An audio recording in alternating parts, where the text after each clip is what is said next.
This is the first Tesla Short Thing presentation of 2024.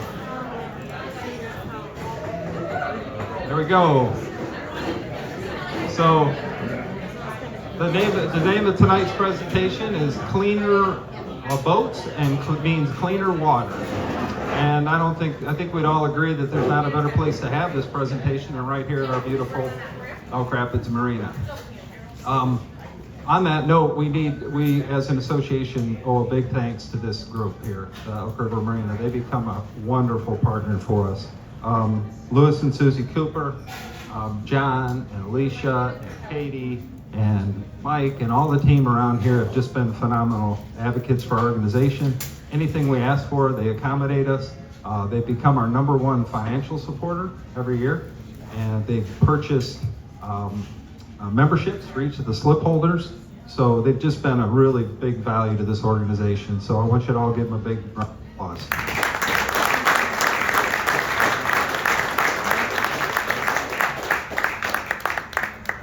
With that, if anybody would like to, they're taking food orders. If anybody wants to place a food order, they'll get it to your table while we're having our meeting here. Feel free to get up and get a drink during the meeting if you'd like to. This is going to be a casual presentation. So with that, I would like to introduce you to John Conrad. John is the general manager of the facility here, and he's going to be handling it from here. I'll have some housekeeping issues and things after the presentation, but we'll give it over to John. How's everybody doing? Good evening. Just really want to thank everyone for coming out tonight. ESLA is a big part of our community, and we are all in this together. So just really want to thank everybody coming out. It's a happy spring. It's amazing how fast spring kicked on here. So we didn't have a lot of ice to contend with this year. So once that ice was off, our dock and hoist guys across the community, everybody, docks are in. So we're actually, from a marine perspective, we're knock on wood, we're ahead of schedule a little bit. So we have a lot of boats in the water, working really hard for you to do a good job for you. So over the last few years that we've been involved with this business, our owner, Lewis and Susie Cooper, Lewis specifically has a large interest and a passion for electric vehicles. And clean energy is something that you see on the news every day. And they're burning fossil fuels cleaner. They're coming up with different ways to generate energy. And our water, specifically our water here in Michigan, is an amazing resource. And when you look at how fortunate we are, when you look at the globe and the fact that we have over 22% of the fresh water right here, and we have to be good stewards of that. And there is a shift taking place in the market. You'll see it with vehicles. You're seeing it with all different types of things where we're looking for alternative energy. And what we wanted to do with you guys tonight, as far as this organization is concerned, kicking off the year, is to talk a little bit about what we're doing and what these EV boats are all about. It's just, they're unique, they're different. Who are they? What are they? So we're just really fortunate tonight to have two individuals that are in the industry. Dana Lowell is basically manufacturing a boat, and Jay Meldrum is somebody that has a ton of experience he's an electrical engineer from Michigan Tech. He's done a lot of work with Michigan Tech over the years, involved with Discovery Pier. And when I have a question, I call Jay. And we've been out on the boat together, and his ability to be analytical with these things. I'm at best an armchair engineer, and Jay, he's like, "No, John, this," he kind of tells me the way it is. I'm learning, and that's what we're always learning, right? So Dana's going to kick things off. Dana's with a company called LilyPad. We're looking at it right here, and I'm going to let him talk about it. But just to get my 2 cents in, we rent boats here at the marina. And this vessel that you're looking at, this LilyPad boat, it's a solar-powered, 100% electric boat. That is going to be for rent here at the marina. And it's not like you have to rent it like one of our pontoons by the half a day or a whole day. You literally could bring, another couple, 4 people, 4 to 6 people, and you could start at the marina and you could go out to Spencer's Bay in front of White Birch Lodge, and it's electric, it's a joystick, it's super simple, it's got room for the snacks, and some little sofa table. You guys do some relaxing out there and cruise around Spencer's Bay and go up and down the river. So it's going to be for rent here, and a lot of opportunities. We actually just launched a new facility, storefront in downtown Traverse City on the Boardman River, right across from Little Fleet, kind of by Paisano's Pizza. 441, is it 411 or 441? 441 East Front Street. And so we are going to have it's primarily a boat sales store, but we're going to run charters out of there. We're going to have pontoons down there. So if you wanted to go for a cruise on West Bay, you didn't want to deal with, portaging your boat to West Bay and going all the way over there, and you said, hey, I just want to go on a sunset cruise in West Bay. Give us a call.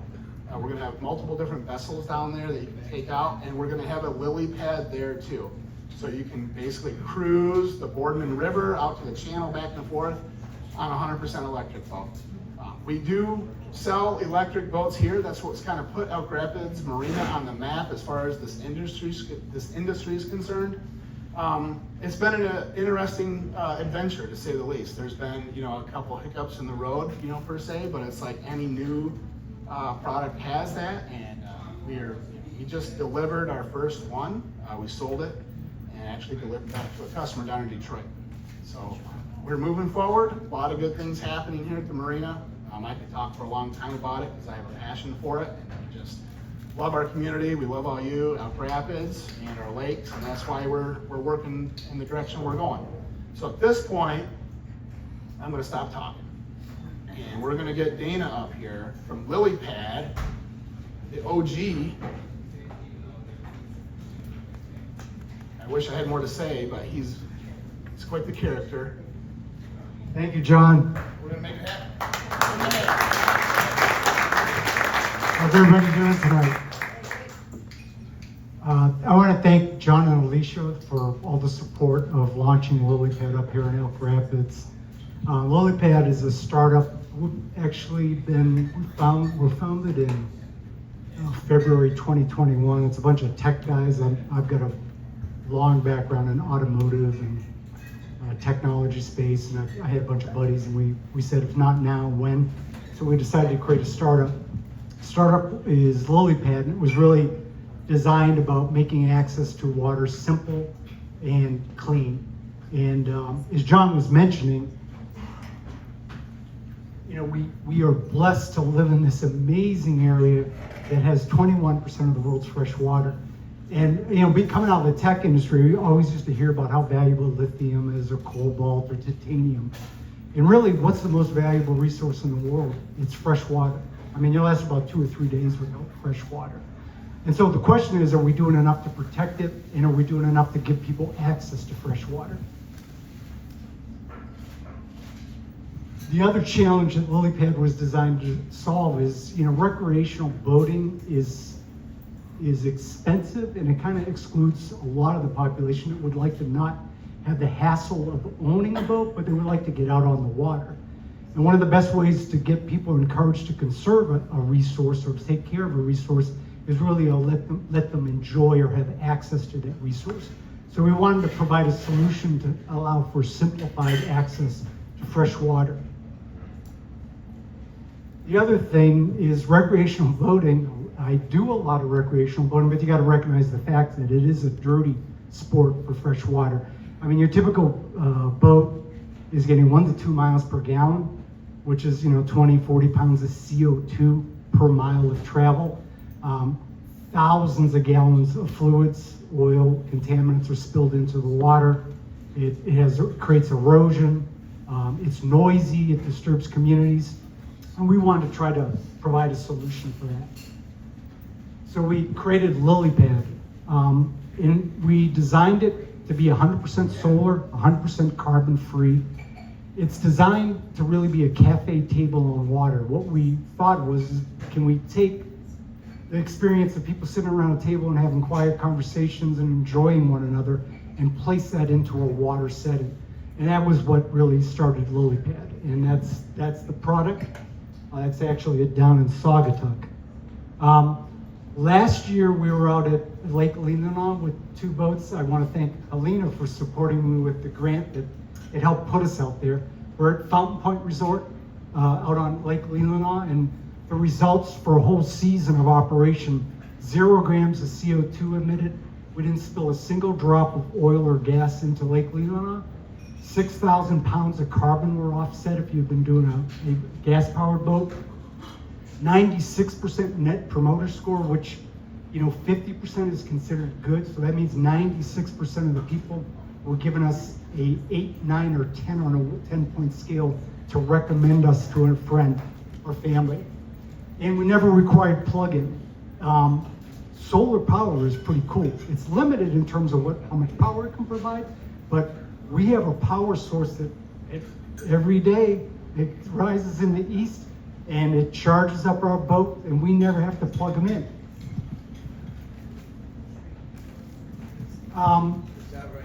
LilyPad is super easy to operate. We designed it around a joystick control. We have one single centralized controller that allows you to move the boat in 360-degree directions, so it can go forward, backwards, it can sidestep, it can go in any of the 360 degrees of the compass. So it's designed to be super easy to navigate. And again, for us trying to appeal to renters or people that may be first-time or novice boaters, it's something that in 5 minutes they can be 100% comfortable that they can move this in and out of a dock or navigate it around a lake. LilyPad is clean. Most of our backgrounds are in product development. And so we really looked at how do we make this the most circular, carbon-free boating experience. So we're using Second Life EV batteries. We're using LFP technologies, lithium iron phosphate, which is really what most of the next generation cars are moving toward. It's cheaper, it eliminates cobalt. We're actually using batteries that are recycled from Toyota Priuses. And then we check each battery cell and then we put it into a battery pack. Those battery packs provide about 3 hours of reserve power. So if you're out dusk or dawn or maybe super cloudy conditions, you're always going to have some backup power. We're using locally salvaged black locust timber. Black locust has got a great story. It's actually the timber that won the War of 1812 on the Great Lakes. The English used English oak, and the American boats used black locust.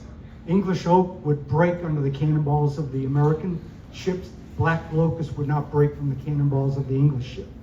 It's actually harvested from Sleeping Bear Dunes. Then we mill it, and that's converted into the timber on the boat. So it's an invasive species here in Michigan that the DNR harvests, and then we mill it and turn it into the lumber for our boat.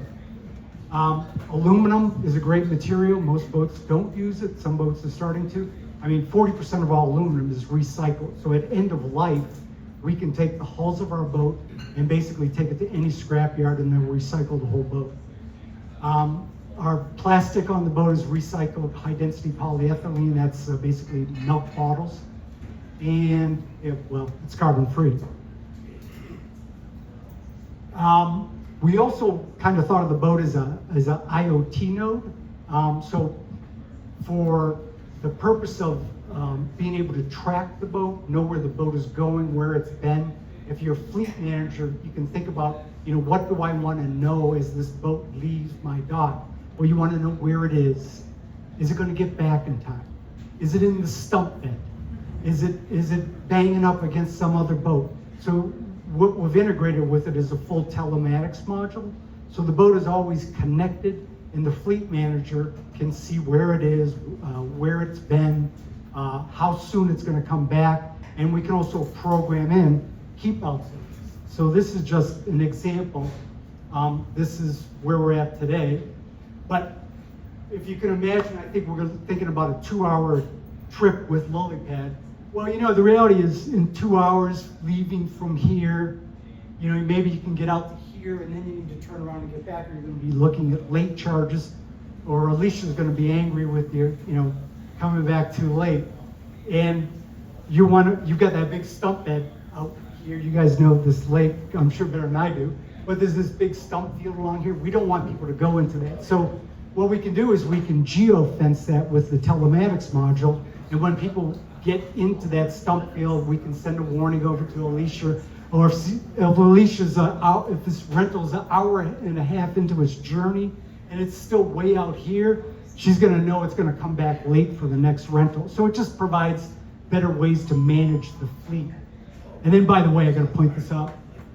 Just because I'm the CEO, I get to name the boat. That's my granddaughter, Annabelle. So that's Annabelle, and that also shows the battery state of charge. So Alicia or John, if they need to look at, you know, how's this thing doing with solar charging or battery charging, they can see it's 26.6 volts, and they see it's charged up. I've done a ton of global stuff. We insisted that we were Michigan-based, and we're located in Holland, Michigan, but everybody that we use is almost all Michigan-based. Now, there's a couple things we can't buy in Michigan or buy in the United States, but almost everything else that we're spending our money on in terms of supply base, partners that we're working with, they're all Michigan-based. You know, we designed LilyPad to be fun. It's not the fastest boat on the water. It's speed limited to about 5 miles an hour. But we really think LilyPad is more about miles per hour rather than miles per hour. And so it's designed about people having a good time, relaxing, enjoying a social conversation with their friends and family. We're going to be in 4 locations. I've got to say we're super excited to be with Elk Rapids, because Elk Rapids is as I say, the premier EV boat dealer in the Great Lakes. I mean, these are the guys you want to work with if you're an EV boat company. We're also going to be working with them in downtown Traverse City. Super excited about that. It's like America's, or at least the Great Lakes' #1 tourist destination. We're also going to be in Saugatuck, Michigan, which is our backyard, and we'll be down in South Haven with Gull Lake Marine. So those will be our 4 locations.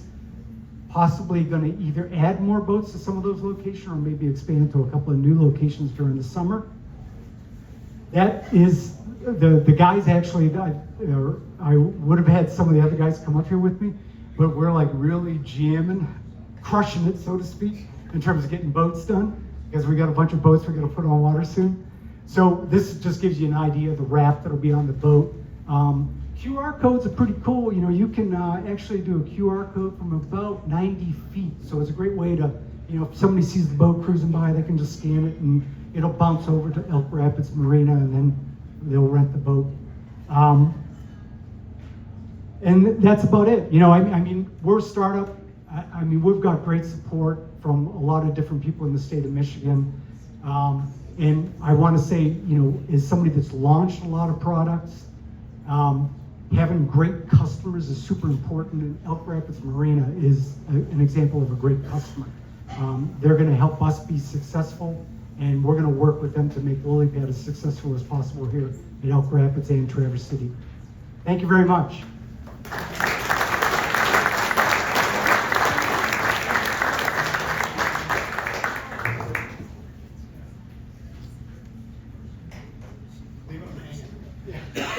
Any questions?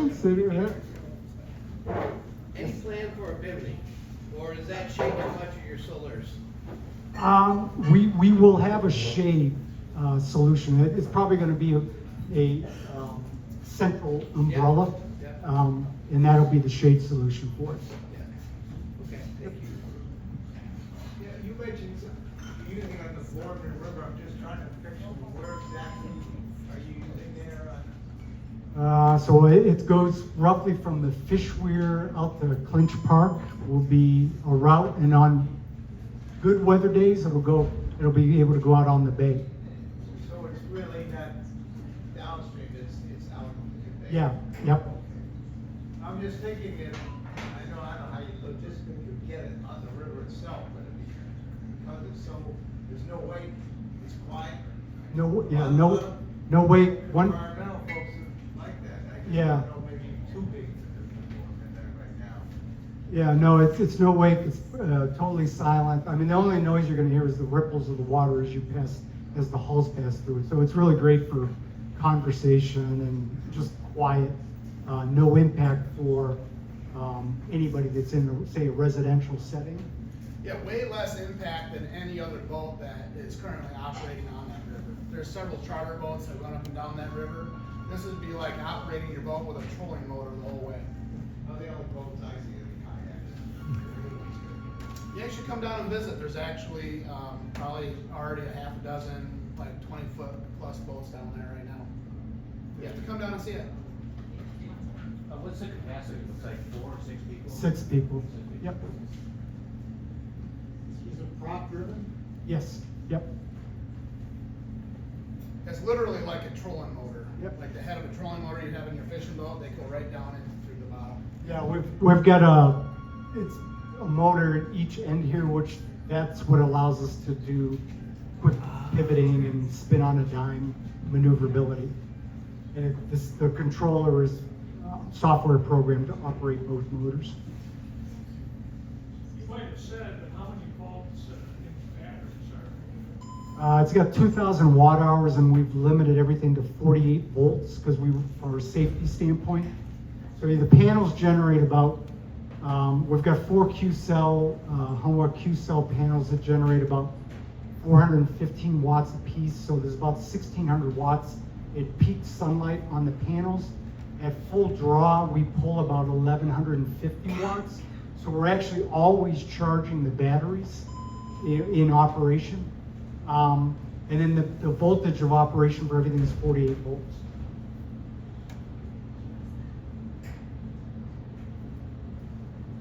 Yeah, over here. Oh, I'm curious about your hull design and how, what it does in waves and, you know, against the wind and stuff like that.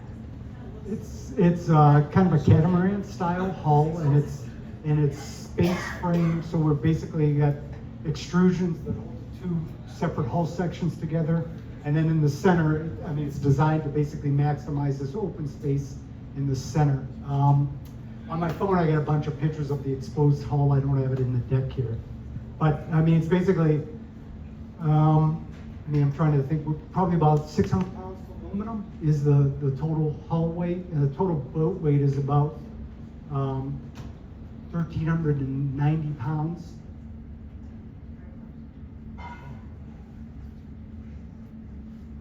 Is there a ladder?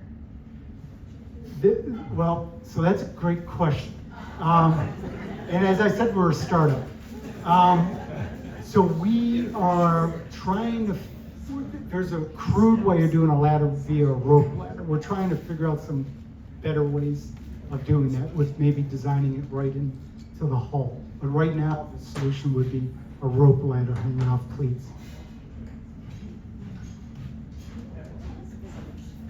What about a trailer? We have a trailer. Our trailer supplier is, I should know this. It's right down in Holland, and I know it's in my list of suppliers. Let's see, who is my trailer? I think I don't even have them in there. So I don't know. It's okay, I just wondered. Yeah, we have a trailer. We do a custom trailer, and it's Genesis trailers. Genesis, yeah. Genesis Trailers in Holland makes a custom trailer for us. So I got a question. Hi. So you don't need to charge these at all? No. The solar will Correct. be sufficient or Yep. any kind of charging? Yeah, I got to say this. We have been amazed with how good the solar technology is, because we have played around, because we can put more batteries in this thing and have it be more of a, say, a battery-driven structure that's supplemented by solar. But the reality is the solar power coming in for the speed we operate of 5 to 6 miles an hour, it is more than adequate. And matter of fact, I had nightmares. Last year we did an event here. It's like August 25th.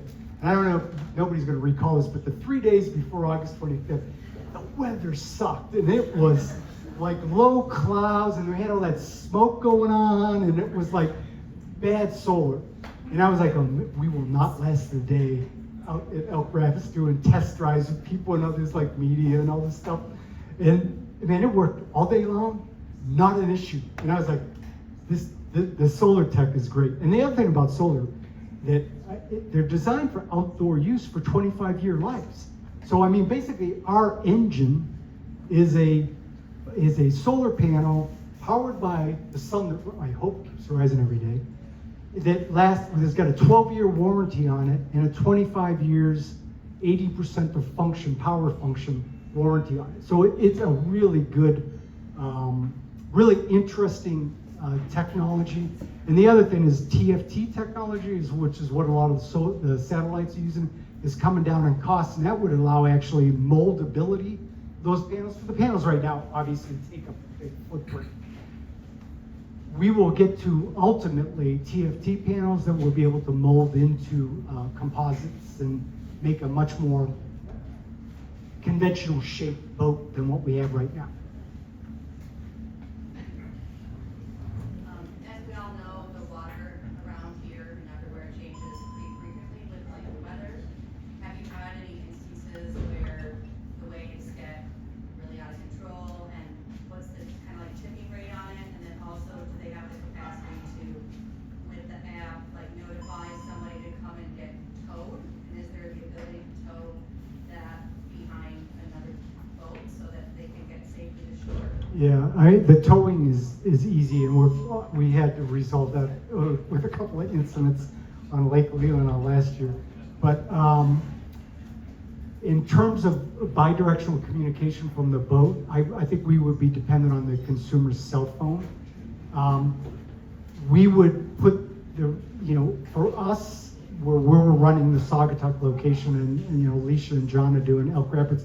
I mean, the intent is not to put renters out in weather that is going to be risky. Last year, if the wind got sustained over 15 to 18 miles an hour, we weren't renting the boat because too much wave and chop would kick up on Lake Leelanau. And frankly, it's not where you want to put renters out in that kind of weather anyway, because it just isn't that pleasant an experience for them. But it's not uncommon that a storm rolls in and the weather is very calm. Yeah. People have to disperse quickly and at 5 miles per hour. Just curious for safety reasons, if people are out and about, like what the opportunities are for them to get closer to safety. If you're at Elk Rapids, before our boats go out, you'll have whoever, I should say, you'll be, you have direct contact with them. So if something was to happen, please be dig. I've seen anybody, guys that work out there, they can jump in a boat to rescue anybody as fast as they possibly can, all the way up to Torch. I love that job. But Yeah, if you felt uncomfortable out there, you felt like the waves were too much, and you wanted to be towed in, they would definitely come out and get you. And if Yeah. you want to do it in a pontoon or something safer that you felt like you wanted to get off. I guess I'm just curious more about the towing. Yeah. Yeah, no, we're supposed to be able to tow, right? Yeah, you can tow. Yeah, Yep. yeah. Yeah, and I think the other thing is because we've got the telematics, they're going to know where the boat is. Yeah. So the boat will be located somewhere here, and depending on where we put the boundaries or where Elk Rapids wants to rent this to, the boat will be in somewhere of this region, so it should be able to be retrieved pretty easily. And they're going to know where it is anyway. They can look it up. So, I don't. Any other questions or? For John, I guess, what will be the rental rates and what kind of marketing plans do you have? Well, this is one of them right here, so, we figured, letting everybody know what we're doing. The primary, objective with this boat isn't necessarily to sell you one, is to, rent these boats. Alicia could probably speak to, we have a It's rate. kind of hard to get, You like I decided on got a the rate? social media stuff going already, we're gonna be having people out there. It's like, kind of like get it out there, we want, the best thing about this is people get to experience a little bit of electric. So like, we spent the last 3 years educating people on electric boating and why it's good. Everyone's anti-cars, because they're being shoved on us and things like that, but boating is different. It's more recreational, and it's not a have-to-have kind of experience. So with the solar and getting them out there, it's kind of even like, hey, this is a really good thing. Like we showed you about the pollution in the water. We really got, we want to keep our fresh water. We don't want to be like some of these states are drying up or whatever else of fresh water.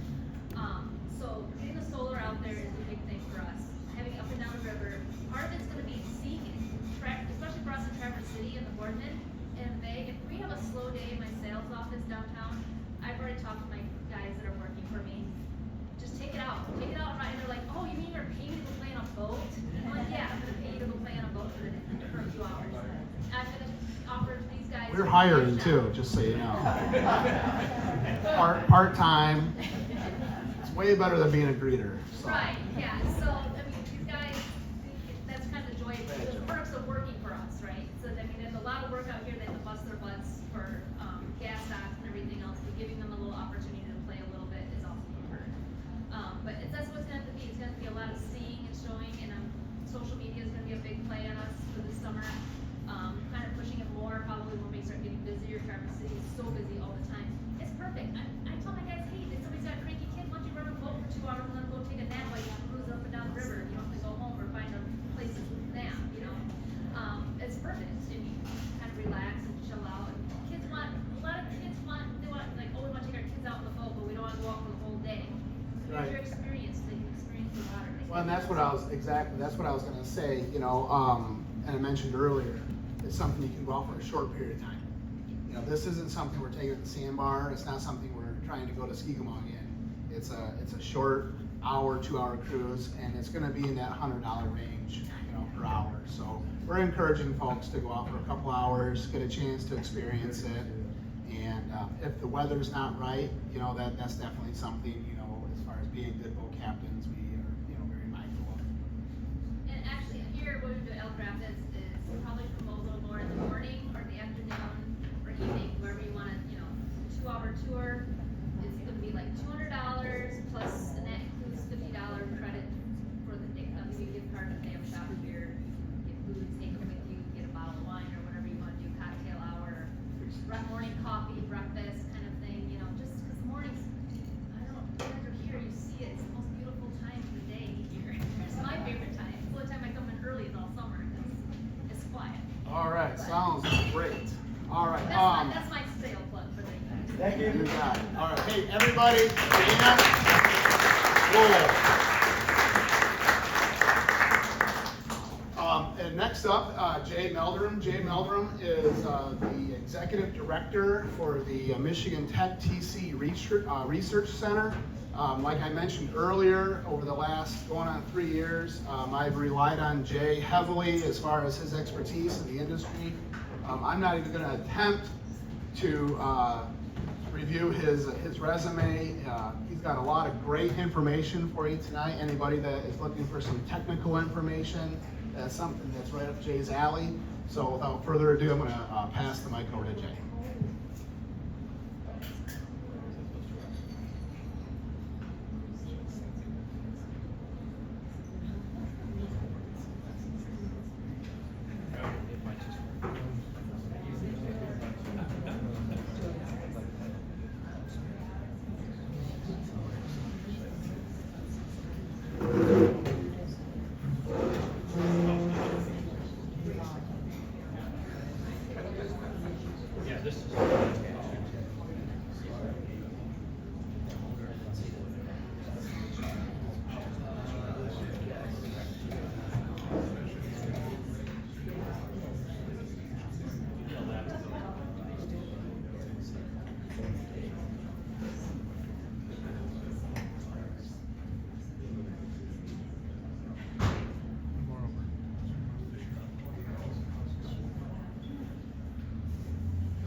Bear with us, folks.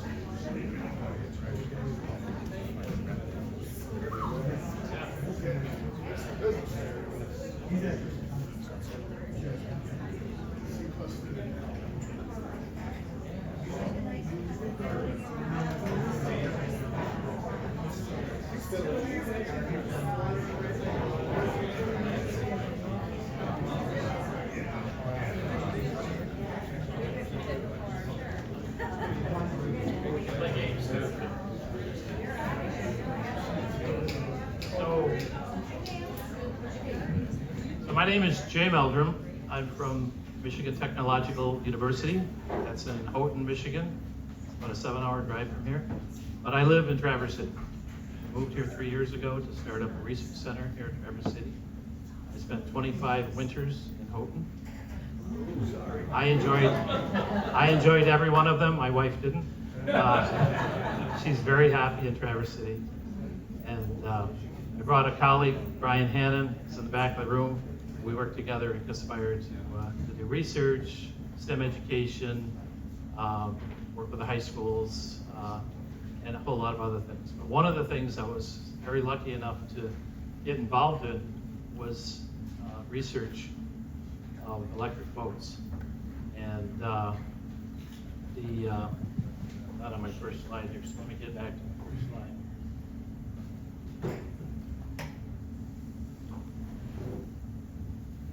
So, a little over a year ago, the Michigan Economic Development Corporation, MEDC, got a program together to fund people who want to do research on electric boats. Dana got a grant. I got a grant, not to make boats, but to research boats, to promote electric boats in Traverse Bay. And she works, Helena works for Next Energy, and she's the contract officer for Helena's in the back of the room as well. So a lot of moral support here for this today. So that's me. That's my student who worked with me, Olivia, and that's the electric boat. I'm going to talk more about that electric boat because I know more about it. And sitting next to a charger that is designed to charge that boat. So everybody wants to know how far their electric vehicle can go, right? What happens when I run out of energy? Well, what happens when you run out of gas? Right? So it's the same. But I'll talk about the range and the mathematics of all this. But if you look at this area of Traverse Bay, I work in this green spot down here, Traverse City, and literally my office looks over Traverse Bay, Lynch Park. It's a wonderful location. And we said, okay, what if we wanted to go from there to Elk Rapids, to Charlevoix, to all these different places? So there's a map there that'll tell you how many nautical miles, okay? Nautical mile is 1.15 miles, okay? So you can think of them as similar, but these are nautical miles. And you can see how far it is to go from here to there. And we'll talk about the range of this boat, but it's not that far. It's not that far.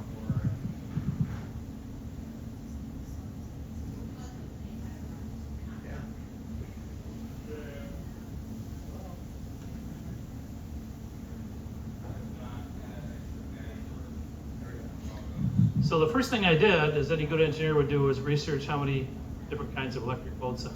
And I found this article by a guy named Rob Report. And there's a whole bunch of, this is just the 14 speedy boats, they call them.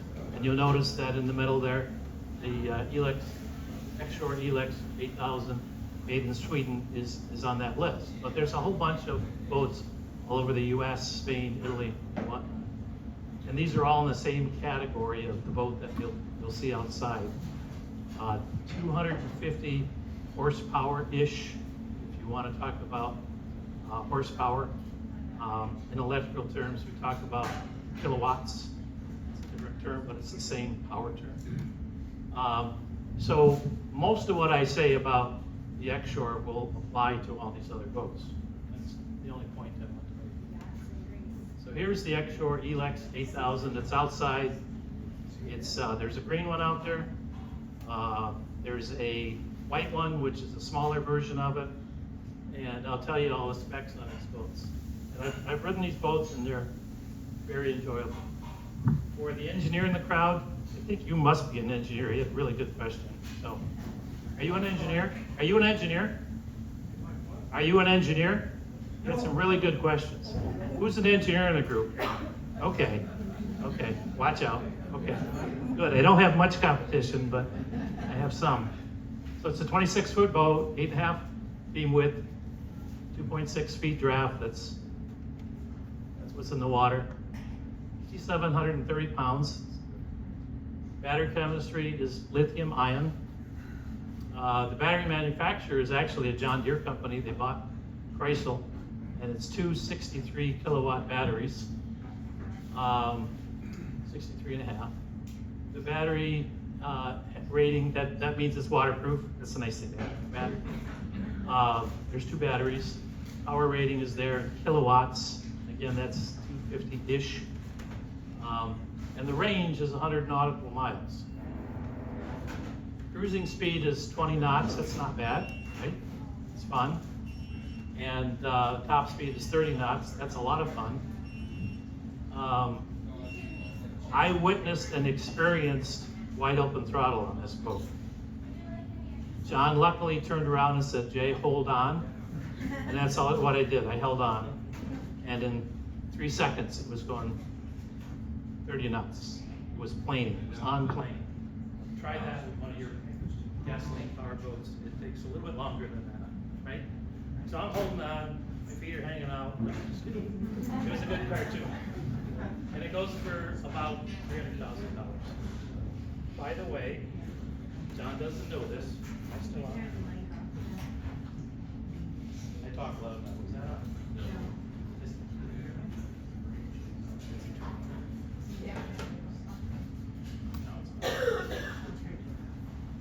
John doesn't know this, but Lewis said that I could raffle one of those boats off tonight. Tickets are expensive. Tickets are $10,000 a piece, and we have to sell 30 tickets. I'll take the money.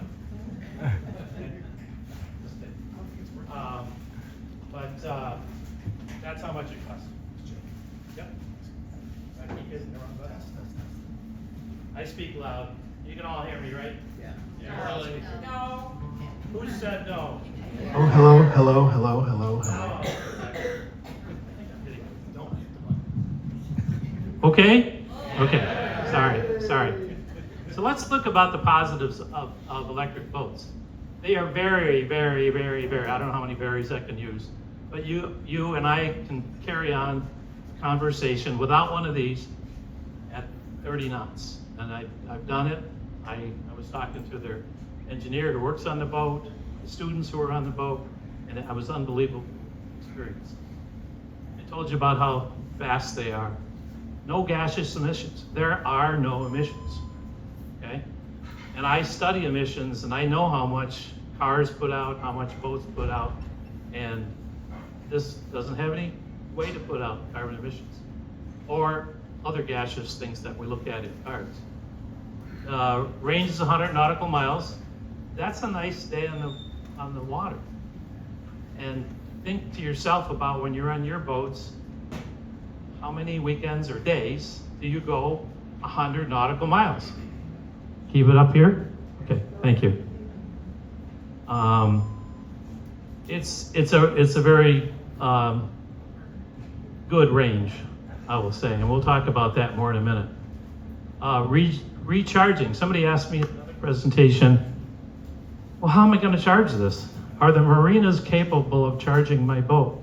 Every marina that I showed you, every port in this area can charge this boat. Every one of them. Okay?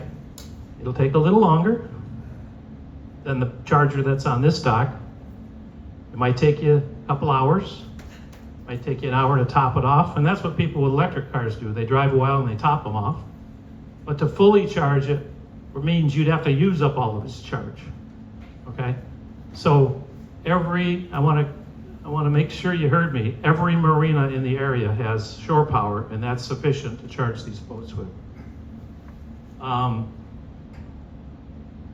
There is a supercharger out here. It's that blue box next to the boat. And there's one over in Northport, the Northport Marina. That one's pink, by the way. The other things that you should know is you don't have to haul any gasoline to your boat. If you get stuck, you don't have to fill it up in the garage. You don't have to fill it up with a 5-gallon bucket and so there's no more rainbow gas. And I love that slide, Dana, with the rainbow gas that you showed. Let's get rid of that. Let's get rid of that. And I forget the number, but annually people spill in the thousands of gallons of gas into our lakes annually, just by refilling their boats. The efficiency of transfer of energy from electricity to propulsion on this boat is way higher than the efficiency of gasoline pushing a gas-powered boat. I'll give you some numbers. I verified these with John, and we were in total agreement. Assume a gallon of gas costs $6. It's more like $6.50. In some places, it's $9 to buy gas. Assume shore power costs 10 cents a kilowatt. And that's a very conservative number too. This means that the X-Shore can be filled for $12.60 to go its full range. If you want to go that same distance in a gasoline-powered boat that gets 4 miles to the gallon, and some don't get that. Some get 2, some get 3. That will cost you $172. So it's real numbers. John verifies it. He sells gasoline-powered boats. He sells electric boats. Those are real numbers. So the energy efficiency is a real thing. Some more attributes. I just kind of summarized these in the slide. How far can you go? 100 nautical miles. What's the optimal distance? Well, go halfway and come back halfway. That's still a nice trip. How long will it take? Shore power would take you 3 to 4 hours, maybe 5. Overnight, if you go out and have a good time, bring it back, put it in its slip, and come back the next day. If you have a supercharger, you'd be less than an hour. And that's the same for cars. If you fully discharge your Tesla, you're going to be stuck at the supercharger for about an hour to fully charge it back up. Their battery's about the same as this one. Obviously, you want to know what can you do while you're waiting that hour. Well, you got a great bunch of things you can do. You come to the dam shop. As my student put in a report, this is the dam shop, right? Because there's a dam out there. What do you do if you run out? Oh, cost I already said was 10 cents a kilowatt. What if you run out of power? And the same thing as if you run out of gas. So pay attention. The X-Shore has software that helps you not run out. They even have a feature that they don't like to tell you about, but if you run out of power, you can call them and they'll hook up to your boat over the internet and give you 10% more power. Cool, hey? So they want you to limp back to home then at 10 miles an hour. But at least you get home. So that is a feature of that boat. How much electrical energy is needed at the marinas for the growing electric boat industry? None. There's enough energy there now. They just have to put those kind of boxes out there to boost the voltage up to call it a supercharger. Okay? It's not rocket science, it's science.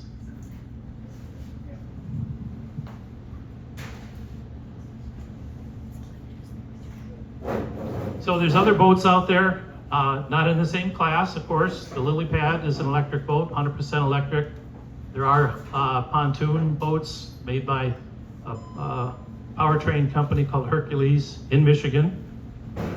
There's another one that makes a wake boat, pretty much specific to wake boating, by Voltaic. And there's another company that makes a sport boat, and that's ARC. And then there's all the other ones. These are the ones that are in the States and could possibly, and we hope will be, in Michigan. So just to be fair to the world. Yep. Just to interject for a quick second here, I should have mentioned this earlier. So Jay just mentioned Hercules pontoons. So we are in the process of delivering one of our Tahoe Tri-Tunes down to Hercules. They're down in the Novi area. And they're gonna repower that boat. It's a brand new Tahoe, it has no engine on it. And they're going to install a Hercules electric power system into that boat, and that'll be in our rental fleet this summer. So it'll be a traditional Tri-Tune boat with an electric motor. And then we're actually in the process of working with Voltaic, and that is a wake, surf, wakeboard, full water sports boat that will be 100% electric, and that'll be available probably late season, if for sure next year, that we're going to be representing them as well. Okay. The last thing I want to mention is that Michigan Tech moved to, or put me at Traverse City to start up a relationship. We already had a relationship with Northwestern Michigan College, 2-year college. We've got a 2+2 program where you spend 2 years at NMC, and then you spend 2 more years, or 3, at Michigan Tech to get your bachelor's degree. And we have another MOU with them to combine our Great Lakes Research Center with the Great Lakes Water Study Institute. How many acronyms? I have to figure out their names. And along with 20 Fathoms, Discovery Pier, which some of you, not me, would know as the old pole docks. That's becoming our research pier across the street from this concept design of a building. We're in the fundraising stage now. We're a little less than halfway of 60 million to put this together. We've got some congressional support, we've got some other support. And that's kind of what it'll look like. And that would be the home to those entities that I mentioned. So Michigan Tech, Discovery Pier, Northwestern Michigan College, Traverse Connect. I work out of that building. That's the Chamber of Commerce in Traverse City, and 20 Fathoms, the new business incubator company, at the corner of 72 and 22 in Traverse City. So I think that's all I had. I'm ready for questions. Yes, sir. What is the timeline to get that Discovery Pier done, I guess? Yeah, it's directly proportional to the fundraising, of course, and we're halfway there. The next phase will be to finish the pier itself. It's been rebuilt. Matt McDonough, who's the head of that, has done everything except the final installation of the piers. But you know, there's other boats there now that are still using that pier. But we're looking at next summer for sure. We hoped it would have been this summer, but we're looking at next summer for sure. I'm familiar with the Children's Museum, and that they're getting booted out of there in another year. Yeah, I know the full story, and it's not a boot. They chose to move out, but that's okay. That's okay. I don't want to start an argument. I know the statute. Yeah, I do too. But, Michigan Tech grad runs it. Right. Friend of my son's. But yeah, they're moving someplace. I haven't heard where yet. So.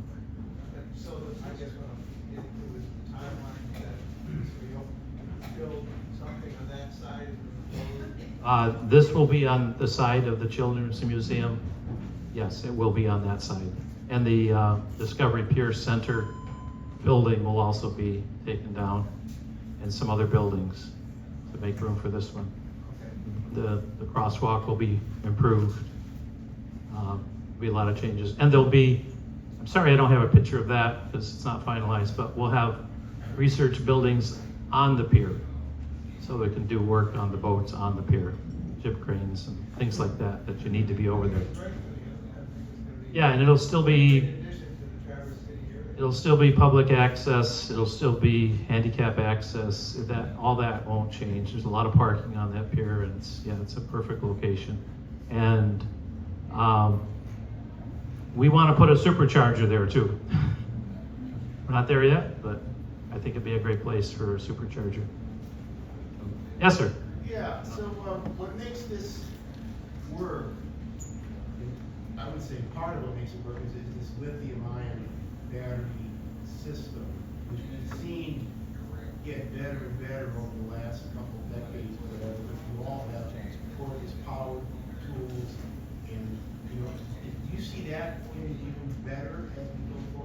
Yeah, I follow that, and I think Dana said it, the lithium iron, LIFE,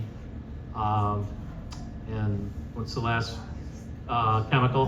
LFP, lithium iron phosphate. Lithium iron phosphate, there's lithium ferrous cobalt, there's a whole bunch of them. Some are more friendly, probably the least friendly, and I don't want to scare anybody, but it's the battery that's in the phone that's in front of you. That's probably the least friendly, but it's very low power compared to this power. But yes, I see that improving. I also see what Dana alluded to is reusing the old technology batteries in certain applications like his boat, but also in solar panel backup power where they're not moving. Yeah. Yeah, so, I love that because I'm mostly a fisherman. Me, a boat is a tool to go fishing. I'm yeah, a doctor. yeah, I'm with you, I'm with you. I like the, you know, the quietness. I mean, because I always turn off my motor and use the trolling motor to go in the shallow and fish. I'm with you. It's quiet, I'm not disturbing it. Yeah. That would be great to have There's, pretty good power and be quiet. there's a version of this boat, what's it called? The fisherman. The Fisherman. It's a Elex with a full cabin. The rocket science part of it. And I want one. I'm buying all the raffle tickets. So yeah, I want one. It'd be great to have a quiet boat to sneak up, because I fished in the Portage Lake up in Houghton a lot. And you're right, you can scare fish away, and so you get your trolling motor out, and you sneak up on them, and yeah, good idea. But he had a question, sorry. What's the expected life of the battery, and what's the replacement cost? From my poor knowledge of that, actually, is these batteries of this size are going to lose energy over time. They do in the Priuses and those cars, and they after, I would say, after, I know in the snowmobile industry, because I worked on electric snowmobiles, they would last 10 years. I think that's too much. I think maybe 5 to 8. And then you put them into service someplace else, or you turn them back to Toyota's one company that'll recycle them. And that could be $10,000 to $20,000 or more for this size battery. Dana's shaking his head and waving at me, so maybe he's got an answer too. We get that question. That's a great question. So these specific batteries have a 3,000 cycle life. Means that you can charge them 3,000 times. And that would be roughly 4, even if you round it down and set it in, you put it at max power, and it would still last longer than this, but let's say it's an hour. That'd be 3,000 hours of use. Okay. You think about a boat that has 300 hours on it or 1,000 hours on it, that would be a lot of hours for a boat, right? So you have a boat that has 3,000 hours, or let's say it did the typical runtime of 4 hours, that'd be 12,000 hours of use. The cost to replace the batteries in this boat right now, those batteries have about a $50,000 cost when you buy the boat. Yep. So it wouldn't be far off. What has completely amazed us in the last 3 years that we've been involved with this is the advances that have taken place as fast as they have. So, by the time those 3,000 cycles were to, work through, I'd imagine there'll probably be a different cell available. And the nice thing about this is that they're very modular, so they can be removed quite easily. Yeah, the drivetrain's all still fine. Right? Yeah, I mean, and the thing is, get a hold of us and come out and take a look at it. I mean, the whole point of this is to inform you. Come out and take a look. I'll show you. It's pretty neat. Yeah, so I'm sorry to dominate this thing about batteries, but so how about in the winter for storage? Because I know those batteries, you can't leave them in below zero. I've been driving my batteries to Florida. Yeah. So they don't freeze in the garage. Do you have to keep the boat or the batteries whenever it's in warm? No, well, the batteries are quite large and they're quite heavy. So it's not like something you put into your weed eater. They weigh about 1,000 pounds. So it takes a gantry or a crane chain bolt to pull them out. But no, you do not have to put these batteries in a warm environment. However, what we do is we leave it plugged in, and it's like a battery maintainer at that point. And it has a heating system in the boat that maintains the batteries at a certain, so it has a cooling system and a heating system. So it's indoors, you don't have it shrink wrap sitting outside?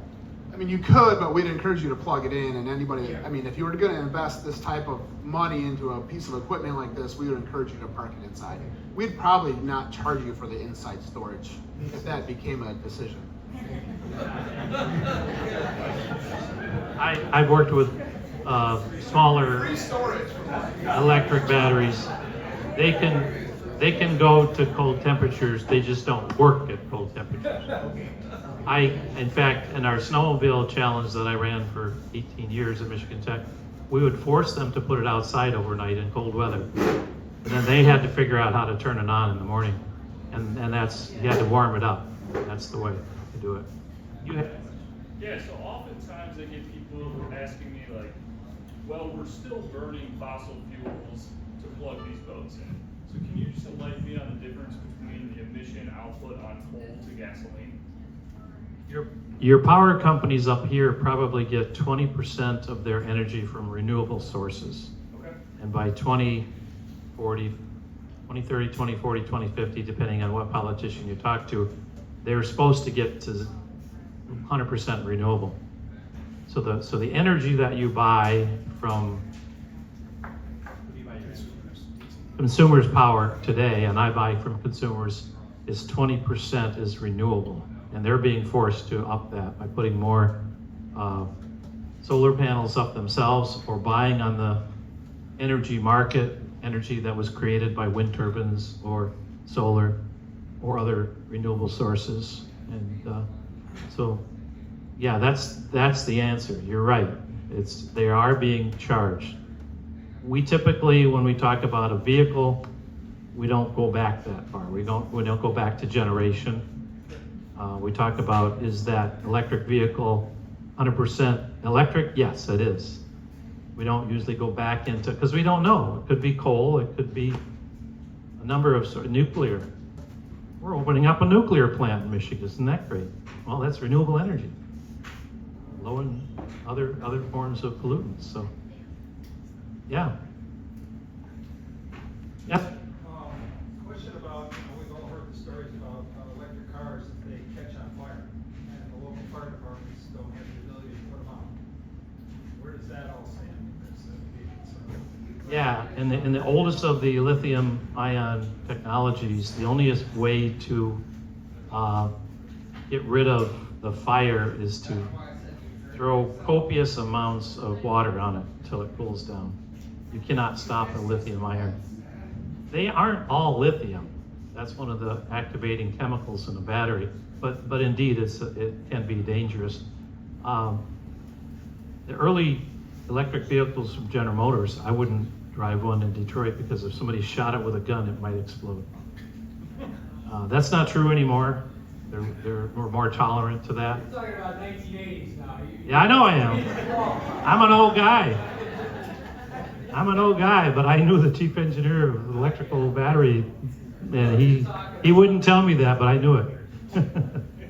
So, yeah. I mean, are there special fire extinguishers on the boat? I mean, if you're in a car on the side of the road, you get out of your car. If you're in the middle of the lake. No, there's no fire extinguishers that's going to put out a battery fire.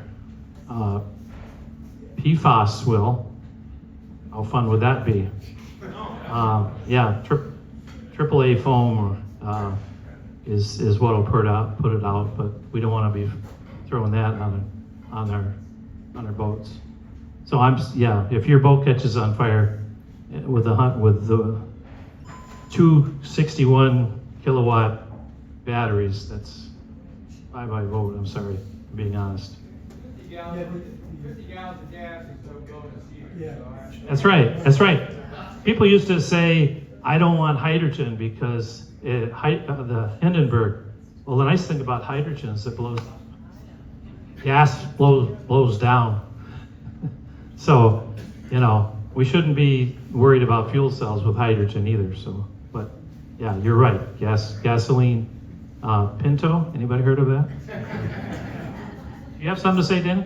Well, it depends on the battery chemistry. So the LFP battery chemistry, which is what like Tesla 3 and some of the ones are going to, it's a very chemically inert, and it doesn't catch on fire like the lithium-ion batteries. So we use LFP batteries just because of the fact they are chemically inert. They're lithium-ion. So that's much less of a concern. The automotive industry is moving more and more to LFP, and some of these plants are initiated to the LFP base.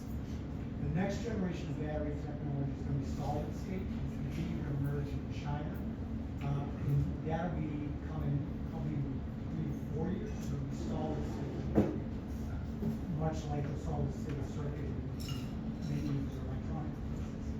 And that'll be faster charging, less more energy dense and lower cost. And so the interesting thing, as Jay mentioned, is both the solar and the battery technologies are getting so much money for it that the technology platforms are rapidly evolving to better performance and lower cost. And so lithium-ion, which has got some, and is in a lot of the cars now, is going to transition to LFP, which is lithium-ion phosphate. And that is a more chemically inert and is less risk, and really almost no risk to battery fire. And then the other thing that's commonly misunderstood on the batteries, it isn't a battery, it's cells in a battery. So like a Tesla 3 would have 3,000 cells, individuals, packets, pouches. And the automotive guys have a specification around them. And once they get to about any cell starts failing below like 70 or 80%, that's a bad battery pack. Then that pack is pulled and replaced. Those cells still have all kinds of utilization, which is why we use them, and why stationary power, like Jay mentioned, is a great secondary application. So these batteries are not a single battery. Think of them as thousands of cells of individual cells inside this pack. And that's how they're designed and manufactured. I just bought 200 lithium phosphate cells that then we audit to see what their charge capability is. And then we put them into battery packs, which would be one battery pack that will sit inside a loading. So there's a bunch of different language around all this, and it's still emerging technology. So there's a lot of concern, and I think justified. But gas burns really well. It burns a lot better actually than lithium-ion or lithium. Definitely a lot better than lithium-ion phosphate. So you gotta go.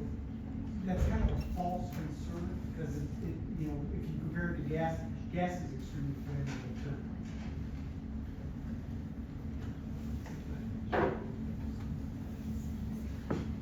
Okay, have we baffled them enough with yes? Yeah. Okay, I really appreciate your attention and your questions. Yes.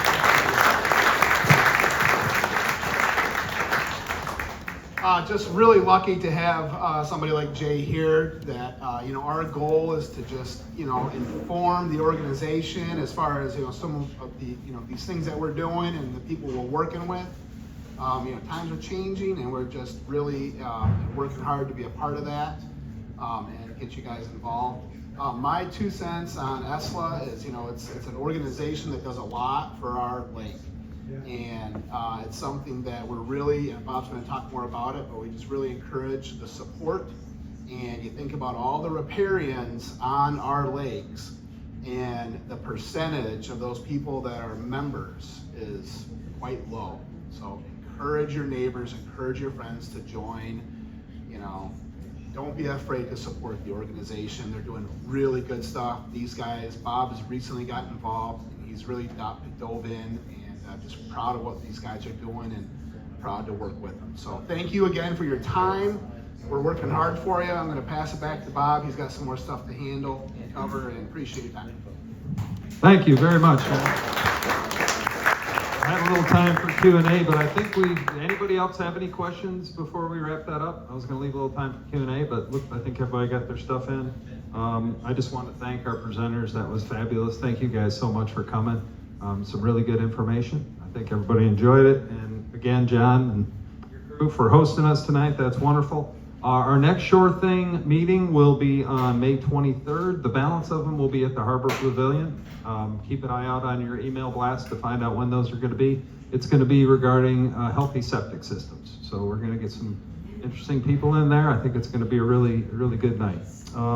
Hope to see you all there and encourage your neighbors to come. We're continuing with our lake learning tours this year. These are our new banners that we got that we're going to be hanging on the side of the boats. As you're probably aware, John and his crew donate boats for our use here.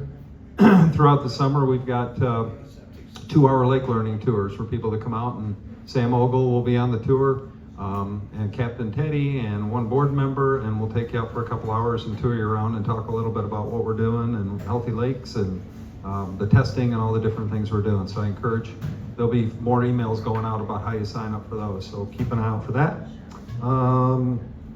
Good news, we are getting ready to launch some new buoys here in the Elk River to better mark it off. You probably noticed that our no-wake buoys sunk last year. A lot of the buoys have disappeared over the years. So I think John Matthews is still here. Is John here? Thank John for his help on that effort. Recently, the Harbor Commission stepped up and acknowledged their responsibility for helping with those buoys within the village limits. So we've got 6 new buoys that are going to go up and some additional markers and some no-wake signs on each side of the bridge. And those will be getting installed with our harbor master and myself in the next couple weeks. So I think that's a good step. Let's see, you should be getting our emails. If you're not getting emails, please stop up front and see my wife Lisa there and drop your email off to her, because we'd like to get you on the list. We've done a good job over the last couple of years collecting more emails, but we're still short a few. So if you're not getting an email, please just let us know and we'll get you on the blast and get everything out to you on a regular basis. We try not to overwhelm you with emails, but we try to get them to you at a decent pace to keep you informed of what's going on. And then John kind of stole my thunder on the help us out. It's time to pay dues. We need your help. Michael pointed out to me, Michael Ogle over there, he needs a round of applause. He's our administrative manager here, administrative assistant. He's the one that sends out all the emails and keeps track of all the dues and does all that administrative stuff behind the scenes for us. And Michael pointed out to me as we were coming in, he looked over the list of RSVPs. And how many people have paid their dues this year? A handful. 5 or 6 people out of the people that are here have paid their dues so far. So we don't want to point fingers, but we need to get our dues paid. And I encourage everybody to try and dig a little deeper this year, because